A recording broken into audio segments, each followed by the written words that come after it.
Amigos, ¿cómo están? Bienvenidos al programa. Esto es Página Abierta. Yo soy Helber López Calderón. El día de hoy nuestro invitado es un escritor muy bueno que ha escrito la novela titulada Cementerio de Barcos. Nos estamos refiriendo a Ulises Gutiérrez Hellanthoy. Él ya nos había sorprendido un poco con algunos libros previos, sobre todo con Dacure en Huancayo, que es un libro de cuentos, y también su primera novela, Ojos de Pez Abisal. Pero esta segunda novela que nos entrega, que ha sido muy bien recepcionada por la crítica, la han acogido a corazón abierto y yo puedo dar fe que están en lo correcto. Habla acerca de la historia de un muchacho de provincia que llega desde muy niño a la capital a estudiar y su arma más contundente es su inteligencia, es muy hábil con los números, con las matemáticas y logra ingresar a la Universidad Nacional de Ingeniería. Ahí es donde se suscitan gran parte de los hechos descritos en la novela. Y bueno, la motivación principal de este personaje es la poesía. No obstante, el libro también es un poco el reflejo de lo que era el país en los años 80, en los años 90, este proceso de los paquetazos, de Sendero Luminoso, de la marginalidad, del exilio, de la soledad, de la violencia. Es decir, todos estos temas están contenidos en el libro, desarrollados de una manera muy hábil, una narrativa bastante fluida. Son varias voces y todas refiriéndose a este personaje, ¿no? Entonces vamos a darle la bienvenida a Ulises y vamos a conversar con él acerca de su libro. ¿Cómo estás, Ulises? Gracias por venir al programa. Gracias a ustedes por la invitación. Muy feliz de estar acá. El personaje principal se llama Elmer Casani. Como le dije, era un muchacho, ¿no?, que llega de provincia, lo apodan El Gato.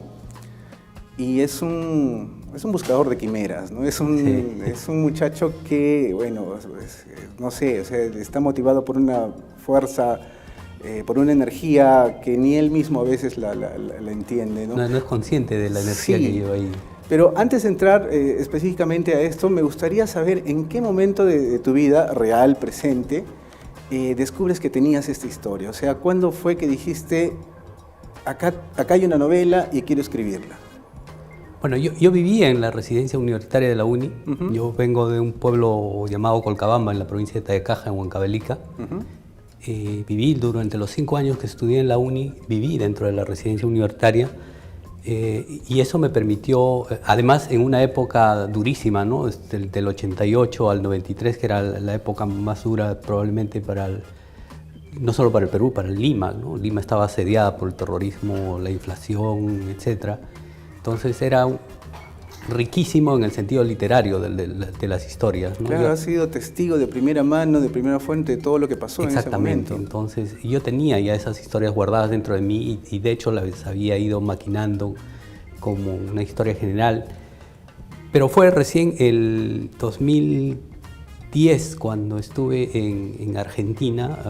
Un buen día me tomé mis cosas así para conocer el sur del continente, a ver hasta dónde me llegaban mis pasos y mis ahorros. Y regresando ya, esperando el bus que me traería de regreso a Lima en Salta, encontré un libro de poemas de Bolaño, La Universidad Desconocida, claro. Se llama ese libro.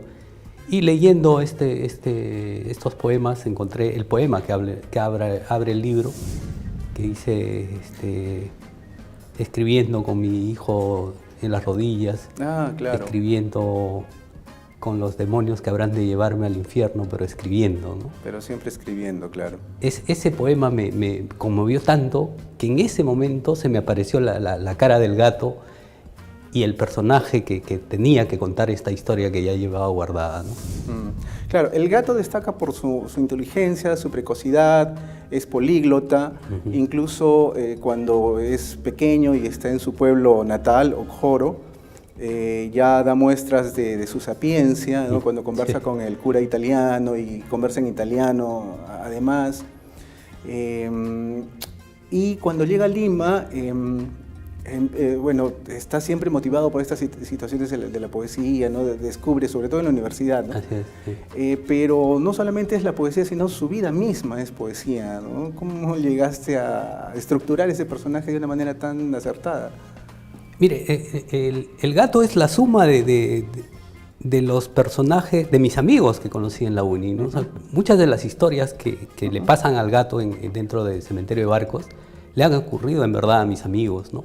Claro. Entonces lo que he ido fue hilvanando varias de estas historias de las que yo fui testigo, como le comentaba, o que mis propios amigos me contaban de su niñez, de cómo bien, porque recordemos, yo viví en la residencia y éramos como 120 personas venidas de los rincones más iberosímiles del Perú, ¿no? Todos provincianos. El Perú concentrado en un espacio reducido. Exacto, ¿no? ese era el resumen del Perú, es ¿no? una cosa obligatoria y riquísima, ¿no? Claro, entonces guardé muchos de esos recuerdos y fui hilvanando para crear este personaje que era el gato, ¿no? Entonces, esa pasión por la poesía, por los idiomas, por los números, por la literatura, por la música, en fin, era lo que nos unió entre amigos, ¿no? Claro, y vivir también con sus propias reglas, ¿no? Porque cuando llega el gato a Lima, se instala en un espacio geográfico bastante difícil, ¿no? Lleno de delincuencia, drogadictos. Sin embargo, él no sucumbe a eso, ¿no? Él tiene una diferencia, o sea, su personalidad es diferente. Y él posteriormente en la universidad dice de que es un libre pensador, ¿no? O sea, él no sigue a nadie, él quiere ser libre, ¿no? Esa idea de la libertad está muy, muy presente en tu novela. Sí, y quería resaltarla también porque el gato pues se mete en problemas por decir las cosas que piensa, por ejemplo, y es consecuente con su pensamiento además, ¿no? La libertad pues en ese momento, en los 90, era probablemente la mayor cosa que estaba en peligro para todos los peruanos, ¿no? Y además ser poeta en ese momento fundamental era como ser un blanco fácil para la oficialidad de entonces, sí, ¿no? O sea, sí, claro, el sistema te iba a pisar, ¿no? ¿Qué hacía un poeta cantándole o haciendo poemas cuando el mundo se caía sobre ellos, ¿no? Claro, claro. Bueno, la crítica normalmente dice que un drama es cuando un determinado personaje se enfrenta a dificultades que el propio ser humano le procura. A diferencia de la tragedia, que enfrenta dificultades que lo divino le procura, ¿no? Sin embargo, en el gato confluye tanto un poco el drama como la tragedia, ¿no? Sí. Entonces, hasta cierto punto, claro, a mí me parece que fuese un arquetipo de lo que fue la juventud en esa época, ¿no? Es decir, no todos terminaron bien. Sí, pues. Algunos lograron sobrevivir. Yo creo que tú has sido un ejemplo de eso. Uno de esos, ¿no?, sobrevivientes. Así es, ¿no? Y bueno, era así, o sea, coméntanos un poco cómo se vivía ese momento histórico, ¿no? Tal como abre la novela, yo llegué a la uni en el paquetazo del 88, ¿no? Claro. Cuando de pronto la inflación había sido tal que de pronto yo no tenía dinero simplemente para poder vivir y mucho menos para pagar una pensión, ¿no? Entonces me fui a pedir un cuarto en la residencia de la uni con la idea de que era algo temporal y que en un par de semanas saldría del problema y volvería a conseguir otro cuarto. Pero no fue así, terminé quedándome los 5 años que estudié en la universidad. Primero porque dentro encontré muy buenos amigos, hice grandes amigos ahí. Y segundo porque esa idea de encontrar tanta gente tan común a uno me conmovió además, ¿no? O sea, yo por fin sentí que pertenecía a una familia que no tenía en Lima, ¿no? Entonces me quedé ahí y efectivamente suceden, por ejemplo, la ocupación de la universidad por parte del ejército, que fue en el año 93, si no me equivoco. Primero la intervención policial y luego la ocupación. Así, la intervención policial, por ejemplo, que ocurrió, efectivamente ocurrió, ¿no? A propósito, esa escena me parece particularmente interesante porque si no se la trata a través del lenguaje de una manera adecuada, puede resultar muy patética, ¿no? Pero sin embargo le das una dosis de humor que a pesar de lo difícil y de lo tenso de la situación, el lector lo disfruta, ¿no? Entonces, claro, eso es un acierto muy grande. ¿Crees que un poco ese humor que tenemos los peruanos es lo que a veces nos libra de terminar, no sé, deseando que todo se acabe ya? Sí, ese humor negro que todos aprendimos en esa época, ¿no? Porque había que reírse ya de nuestros problemas. O sea, teníamos tantos problemas que bien podíamos reírnos de ellos, ¿no? Y el gato, en ese primer capítulo, pues, da muestras de todo lo que había aprendido, ¿no? Sí.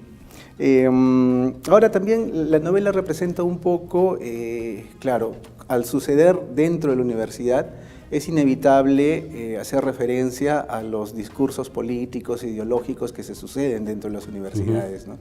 Y en ese sentido, ahí muestras tú también cómo se pronunciaban, cómo se evidenciaban y cómo es que siguen usando a lo largo del tiempo discursos ideológicos gastados, llenos de adjetivos, como que a veces un poco las cosas no han cambiado mucho, ¿no? Es decir, ya hay otra mirada, pero por ahí hay ciertos lastres que aún se presentan.